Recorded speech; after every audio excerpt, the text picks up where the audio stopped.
Hello everybody, welcome to the first video on my new channel, Becoming Literate. This is going to be a place where you can hear reviews from me as someone who's just getting into reading now as a hobby.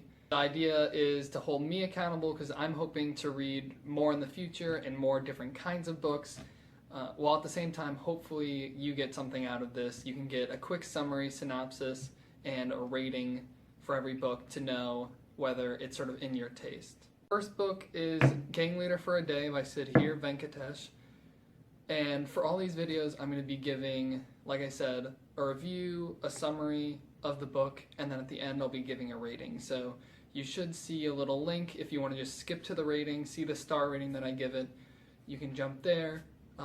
Otherwise, I'll be giving you the synopsis of the book. So this book has been out for a while. It's been out since 2008, and it's a non-fictional story about how the author, Sudhir, goes into these poor neighborhoods of Chicago to learn how they live.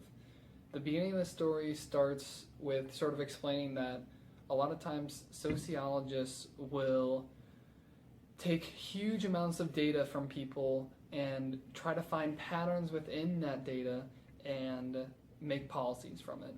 And Sudhir tries to go against that norm, and instead of looking at these broad patterns, he decides to go in small and says to really make a difference, you need to actually see how these communities live in day-to-day life. So this book takes place over the course of 7 years in which Sudhir befriends a local gang leader called JT. The first part of the book sort of focuses on the logistics of the gang. So how do the gangs work? What's the hierarchy look like? What does the role of a gang leader look like in day-to-day life? But what I found to be the most interesting was when he steps outside of the gang in the second part of the book and looks more at how the community interacts with the gang. The people who don't consider themselves to be part of gang culture, but they live in the same area, how do they view these gangs? And it's much more complicated than you'd think. This is an area where a lot of times the police just don't come when they're called. So these gangs are seen as a source of security, a way to keep them safe, while at the same time these gangs are causing danger through their drugs, their gang wars, they're taxing people who live there. So it's a complicated relationship between the two that Sudhir explores. There are definitely more good things than bad about this book. The parts that I liked the most were that he focuses on storytelling as opposed to data to get his point across.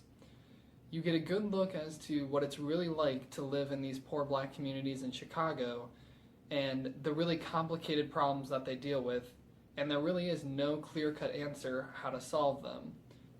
There are definitely more good things than bad about this book, and what I appreciated the most was how he used storytelling to convey his point as opposed to data.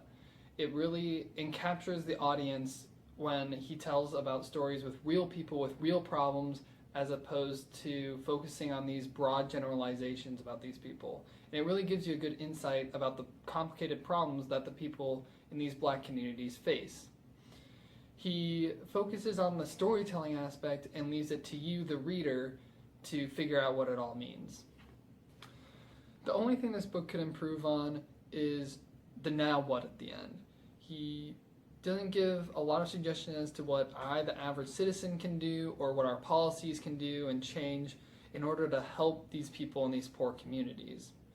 That being said, I'll easily give it 4.25 stars. It's an easy read, it gives a unique perspective, and I'd certainly suggest it to anyone.